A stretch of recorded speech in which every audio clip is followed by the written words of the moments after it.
एक महिला जानबूझकर अपने ब्लाउज के बटन खोल देती है, जिससे उसका आकर्षक अंदाज सामने आता है और यह नजारा गर्मियों में अपने चाचा की दुकान पर काम कर रहे एक युवक जैक का ध्यान खींच लेता है।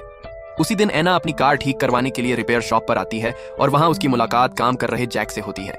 जैक पहली ही नजर में उस खूबसूरत और आकर्षक महिला पर दिल हार बैठता है। उस रात जैक बिस्तर पर लेटा रहता है, लेकिन उसे नींद नहीं आती क्योंकि एना की तस्वीर बार बार उसके दिमाग में घूमती रहती है। बेचैन होकर वह नीचे जाता है और एना की कार में बैठ जाता है। कार के अंदर उसकी खुशबू महसूस करते हुए वह अपनी कल्पनाओं में खो जाता है, जबकि उसे इस बात का अंदाजा नहीं होता कि ऊपर से एना उसे देख रही है। अगले दिन एना किसी सामान को पहुंचाने का बहाना बनाकर जैक को अपने घर बुलाती है।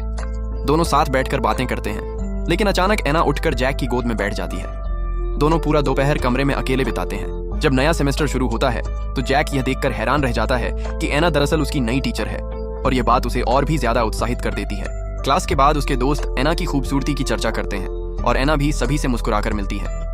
एना के जाने के बाद जैक बाथरूम की ओर जाता है। तभी उसकी मुलाकात एना से होती है, जो पास वाले वॉशरूम से बाहर आ रही होती है। दोनों की नजरों में छिपी भावनाएं साफ दिखाई देती हैं और जैक उसे खींचकर एक खाली वॉशरूम में ले जाता है, जहां दोनों अपने दिल की बातें एक दूसरे से कह देते हैं। उस दिन के बाद से एना और जैक क्लास में बिना किसी झिझक के एक दूसरे को देखते रहते हैं। एक दिन जैक जानबूझकर अपना पेन नीचे गिरा देता है और उसे उठाने के लिए झुकता है। तभी एना उसे छेड़ने वाले अंदाज में बैठती है, जिससे जैक का चेहरा लाल हो जाता है और उसकी धड़कन तेज हो जाती है। लेकिन उसी रात जब दोनों डेट पर जाते हैं तो एक क्लासमेट उन्हें साथ देख लेता है।